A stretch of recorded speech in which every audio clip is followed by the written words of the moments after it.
going on YouTube? Casey here, and today we're going to be doing a review for Assassin's Creed Valhalla. Assassin's Creed Valhalla is the next game in what I want to say the Ubisoft trilogy of RPG Assassin's Creeds. First we had Origins and Odyssey, and now AC Valhalla. In terms of the present day timeline, AC Valhalla takes place right about after Origins. You have to play the DLC for Origins to really understand the context of the situation that Layla is in. But long story short, Layla has the staff that was given to her by, and this is spoilers for Odyssey, by Cassandra, and now she is trying to track down basically this machine that is emitting radiation and kind of decaying the world and causing mass destruction, climate change.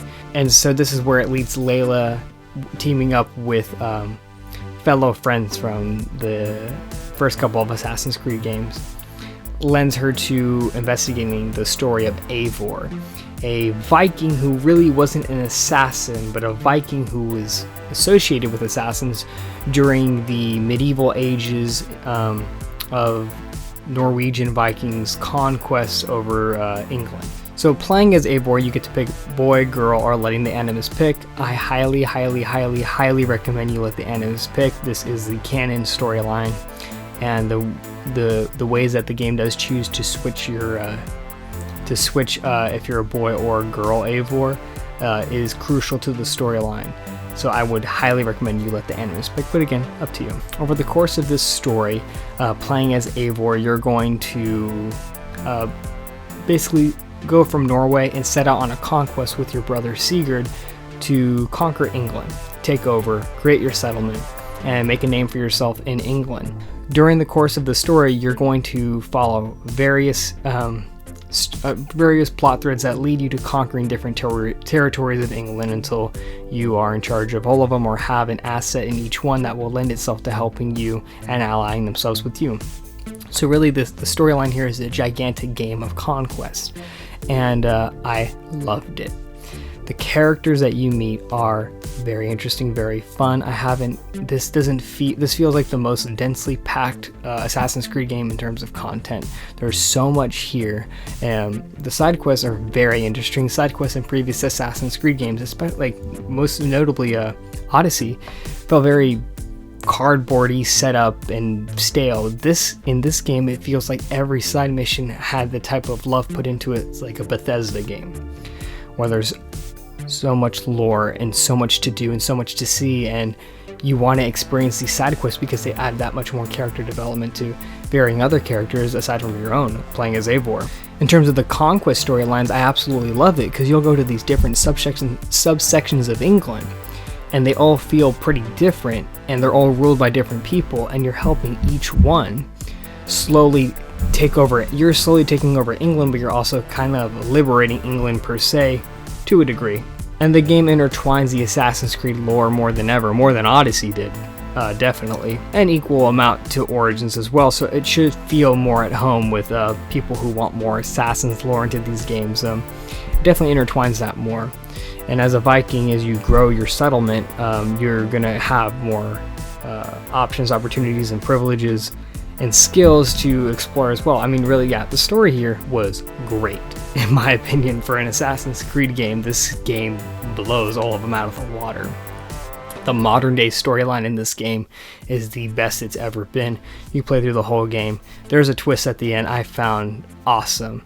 As an Assassin's Creed fan, if this is the first time you're playing an Assassin's Creed game, then the present day timeline is going to be just completely confusing. But if you understand the storyline and have been following it as at least from Origins, then yeah, it's pretty freaking awesome. And the storyline with Eivor, you can totally tell that there's going to be a conclusion to it in the DLCs.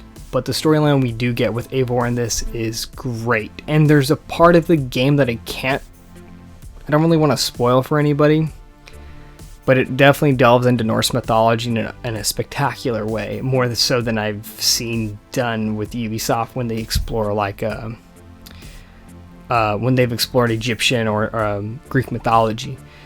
And when the DLC comes, then I'm sure you're just gonna blow this mythology stuff up. But yeah, awesome story. In terms of the gameplay side of things, Assassin's Creed gameplay has definitely transformed and transcended, in my opinion, with the RPG side of thing in comparison to the more traditional Assassin's Creed games. The gameplay here consists of a plethora of side missions to meet characters and develop as a person and character development.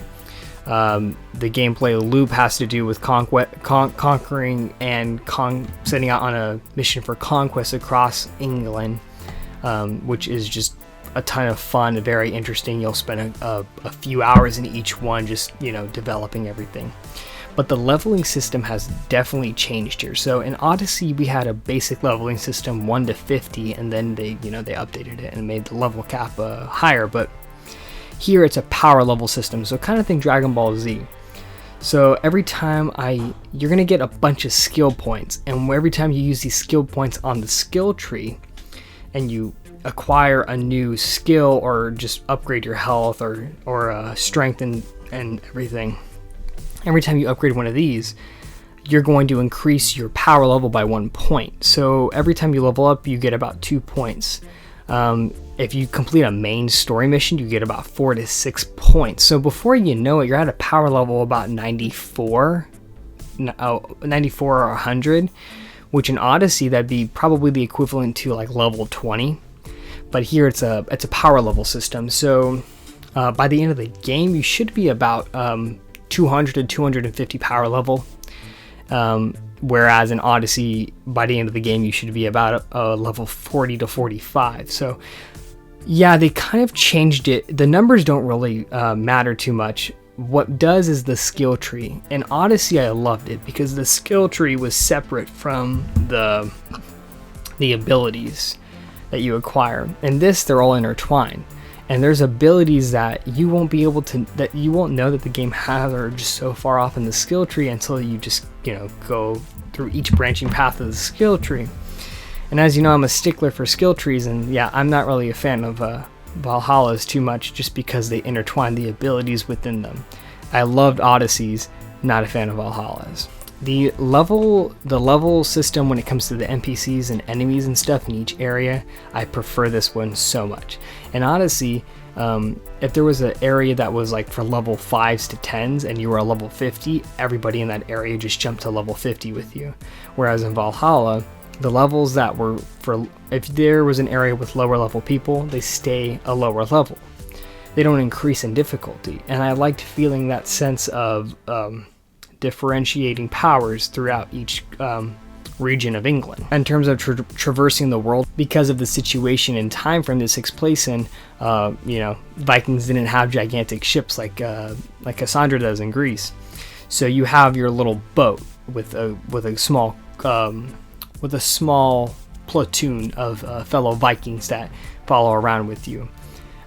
Traversing the world in this boat, you're always in rivers, and it feels like the scope of everything just shrinks down from Odyssey in comparison. You don't have ship combat anymore, or anything to do with diving into the water too much or anything. And it kind of sucks, but it does match the time period. So I'll give them that. They weren't just shoving in a Viking ship that never existed in true fashion. So I usually rode my horse unless it was a big distance, but you'll use your ship when it comes to raids. And let's talk about raids, because raids are really fun at first, but they get really stale once you about 30 hours in. And I finished the main story here at about 65 hours in. It took me forever to beat this game, the main story. So I did quite a few raids, and they all got pretty boring after a while. They're fun at first. Your main goal is you go in there, you got to find the chests, you get the chests, you kill most of the enemies, and yeah, that's your raid.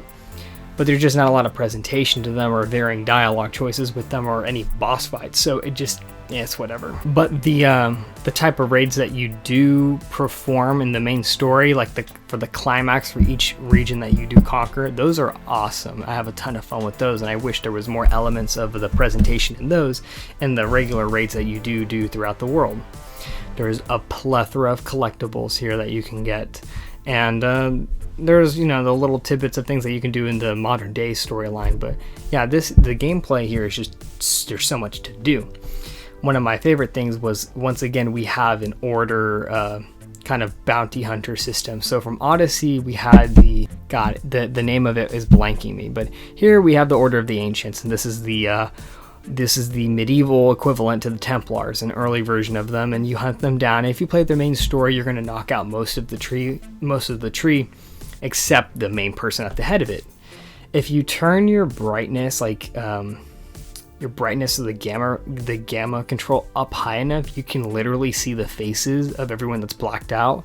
And if you're playing the main storyline, then the main person's gonna get kind of spoiled for you. So don't do that, because I know, I haven't even finished the tree, but I know who's at the head of it by the middle of the game.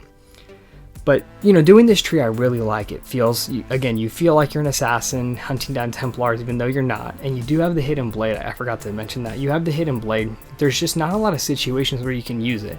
In past Assassin's Creed games, when you have a hidden blade, you can use it in regular combat.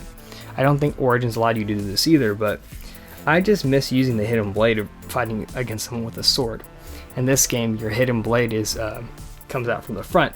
Eivor doesn't want to cut off their finger to have it go through, so you do it from the front, but you can only use it in an assassination situation, so you don't really get to use it too much, but it's there.